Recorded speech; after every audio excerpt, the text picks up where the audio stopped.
The order in which we are reading our scripture passages this morning was intentional. You see, our third reading invites us and challenges us to act in ways that I believe are only possible if we've already grounded ourselves in the enormous love of God that we hear in the first two passages. And so I hope some of those words are still ringing in your ears and hearts. Words like, "The Lord is my shepherd, I shall not want." God leads me down to lay down in green pastures, leads me beside still waters, and restores my soul. Jesus says, "I am the good shepherd. The good shepherd lays down his life for the sheep. I know my own, and my own know me. And I have other sheep that do not belong to this fold." So let us hold on to these reassurances that God longs for each one of us to have what we need to flourish and to thrive, as we now hear the words of 1 John chapter 3, verses 16 through 24. We know love by this: Jesus Christ laid down his life for us, and we ought to lay down our lives for one another. How does God's love abide in anyone who has the world's goods and sees a brother or sister in need and yet refuses to help? Little children, let us love not in word or speech, but in truth and in action. And by this we will know that we are from the truth and will reassure our hearts before God whenever our hearts condemn us. For God is greater than our hearts, and God knows everything. Beloved, if our hearts do not condemn us, we have boldness before God, and we receive from God whatever we ask because we obey God's commandments and do what pleases God. And this is God's commandment, that we should believe in the name of the Son, Jesus Christ, and love one another, just as we have been commanded. All who obey these commandments abide in God, and God abides in them. And by this we know that God abides in us, by the Spirit given to us. This is the word of the Lord. Thanks be to God.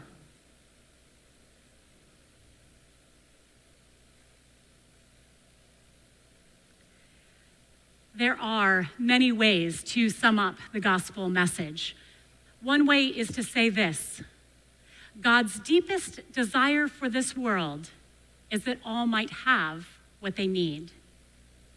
Hear that again. God's deepest desire for this world is that all might have what they need. As we've heard in our scriptures today, one biblical image of God is as our shepherd, the one taking care of, providing for, and protecting us. And so, because of that, now we are called to do that for others. The author of 1 John tells us that in the same way that Jesus has laid down his life for us, we are called to lay our lives down for one another. Now, this is not a call to martyrdom for all of us. That is a very specific call that comes to very few people.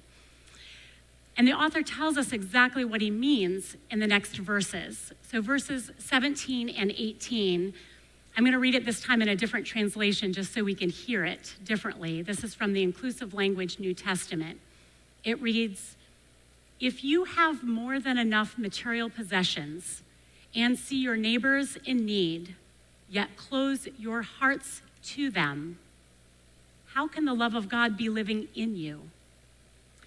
My children, our love must not be simply words or mere talk. It must be true love, which shows itself in action and in truth." This is a very specific call to action. Those who have enough or more than enough are called to help provide for those who have need. It also enforces the old adage, actions speak louder than words. One commentator, Ronald Cole Turner, writes, "John is pretty hard on Christians who say they have the love of Jesus in their hearts, but do not share their material goods with those in need. We can only imagine what he would say to us today in a world in which almost half the people live on less than $2 a day. That is a worthy challenge to hold on to. And I also want to say that this congregation does the job of reaching out and working with and meeting our neighbors' needs in some pretty spectacular ways. In fact, that's one of the things that first drew me to all of you and wanting to be a part of this community. For instance, we work together with nearly 20 mission partners to support their good work and to partner with them in many different ways. We partner with them financially by giving over $130,000 out in grants every year to our mission partners.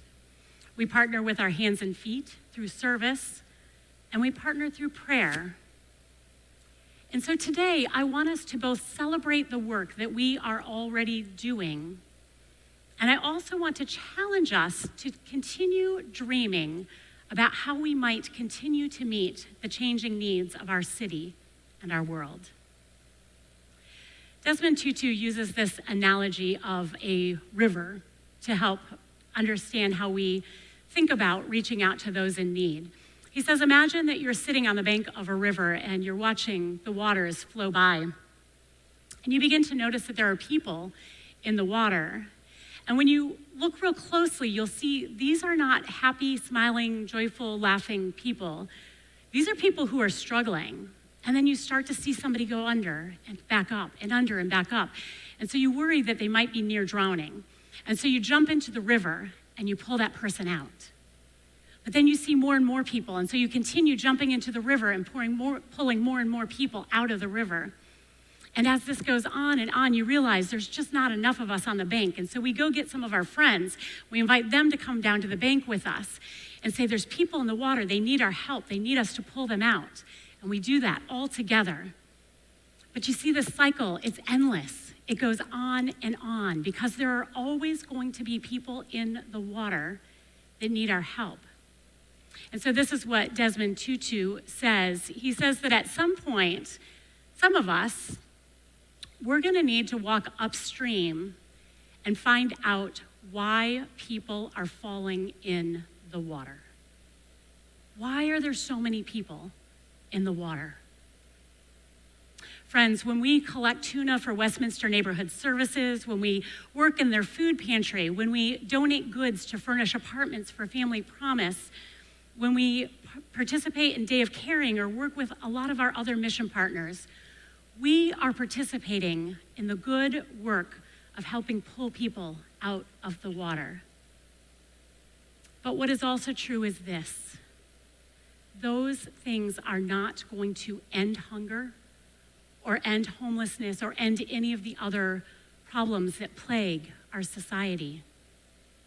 In some ways, we could see these kinds of acts of service as Band-Aids. Now, don't get me wrong, Band-Aids are really good and really important so you don't get infection to help from healing, but a Band-Aid is never going to prevent somebody from getting hurt in the first place. So we need to walk upstream and we need to start asking some hard questions.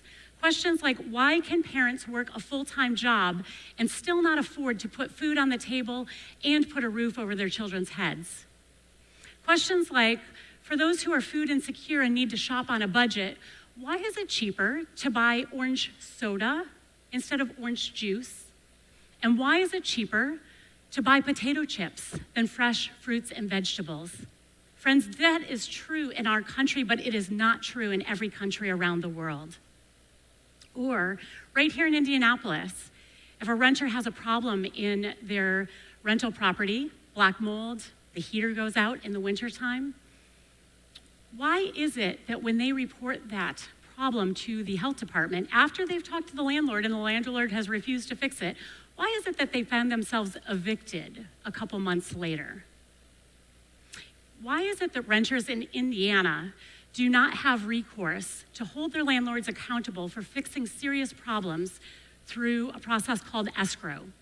In 44 states in our country, Someone can go, a renter can go to the court system and say, I am paying my rent to you, the court system, because my landlord refuses to fix the heat in the wintertime. And the court will collect that rent and it will get paid on time. And the court won't release those funds to the landlord until the landlord has fixed the problem. Indiana is one of 6 states where this is not possible and this is not legal. These are the questions that lead us upstream.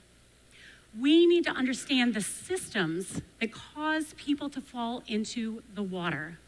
And by working to change these systems, we make them more equitable, and then we are ensuring that less people fall into the water. Now, this congregation is already walking upstream on some really important issues. We have over a dozen folks involved in court watching. They are doing the long, slow work of collecting data on evictions here in Indianapolis to try to help us figure out how to fix that problem. Do you know Indianapolis, a couple of years ago, had the 2nd highest eviction rate in our country? This is not per capita. This is literally the 2nd highest eviction rate, just behind New York City, out of all sorts of cities that are even bigger than we are. We are also partnering with some of our partners are doing some of this work of walking upstream as well. Partners like Family Promise and Habitat for Humanity. They have education programs that they use to teach the families that they work with the necessary resources that they will need to hopefully help them not return to poverty. We also partner with 4 organizations that specifically do advocacy work: Bread for the World, Faith in Indiana, GEMA, and Prosperity Indiana. Some in this community have spent time either writing or calling their legislators to advocate for more just policies, or even going to the State House to talk to them directly. It is also important for us to remember that this is not an us and them issue. Statistics tell us that most Americans, that is over 51% of Americans, will live in poverty at some point during their life before they hit age 65. What that means is we're sitting here in this sanctuary with people who probably feel like they're in the water struggling right now. And if they're not there right now, we're sitting next to people who remember very clearly what it's like to be in the water struggling. Because our congregation is participating in the Bread for World offering of letters today, I want to spend some time telling this story and explaining why this matters. Bread for the World is one of our mission partners. They're a nonpartisan Christian advocacy organization who urges U.S. decision makers to do all they can to pursue a world without hunger. Their mission is to educate and equip people to advocate for policies and programs that can help to end hunger both in the United States and around the world. As a reminder of the problem, 1 out of every 10 people in the world will go to bed hungry tonight. Nearly 15% of households in the United States struggle to put food on the table. 1 out of every 5 children in the United States is at risk of hunger.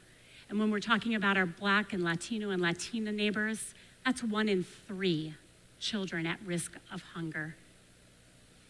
Bread for the World knows that hunger is a solvable problem. We already have enough food because the problem is not a food shortage. What is needed is the collective will and the action to get the right food to those who need it. The offering of letters invites individuals to write their legislators to advocate for policies that would help to end hunger. And before I share specifics about what they're asking this year, I want to remind us of some of the careful ways we need to talk about this or any other political issues in the church. First, this church will never tell you who to vote for or how you should feel about any particular policy. We know that Christians of good faith will differ on these issues. What we will do is share information that we believe is relevant to our faith lives and invite you to be thoughtful in the ways that you choose to respond to that information. Many Christians care about ending hunger. but there's a lot of different ideas about the best way to go about doing that. So you're invited to respond in whatever way feels most true and authentic to you today, even if that means you end up writing a letter advocating for the opposite of what Bread for the World is asking us to do. So this year, Bread for the World is asking us to write letters about the Farm Bill. This is legislation that is critical to ending hunger. It impacts farmers, the environment, and all of us who eat and buy food. The Farm Bill is renewed every 5 years, and it has been renewed 18 times since it began in the 1930s. The last Farm Bill was reauthorized in 2018, which, if you're doing your math in your head, you'll know we're a year late. Congress has put this off for a year. We're hoping they'll take it up this year. So what's in it? The Farm Bill supports nutrition programs like SNAP and farmers markets.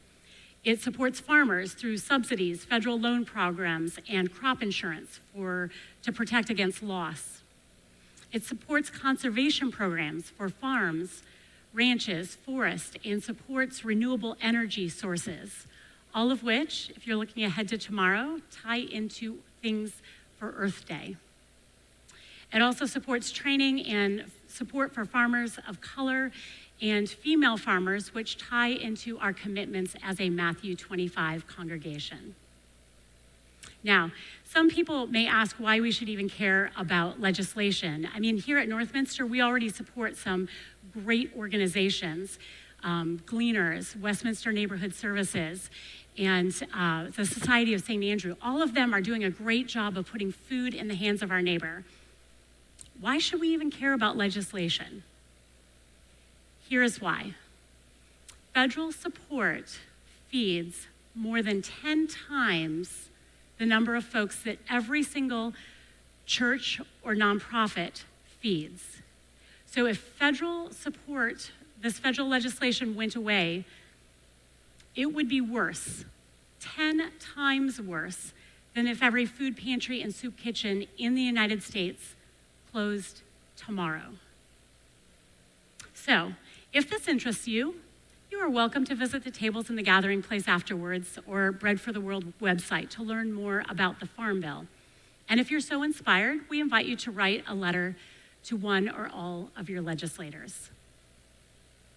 Friends, hunger is just one of countless issues that we could care about. So wherever our passions lie, let us keep doing the important work of going to the river and pulling out the people who are struggling. They need our help today, and they can't wait for the systems to change. But also, let's make sure that at least a few of us walk upstream together and continue exploring what it is that are causing people to fall into the water.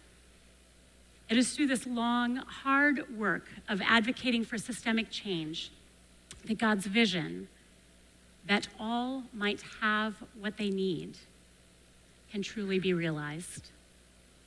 Amen.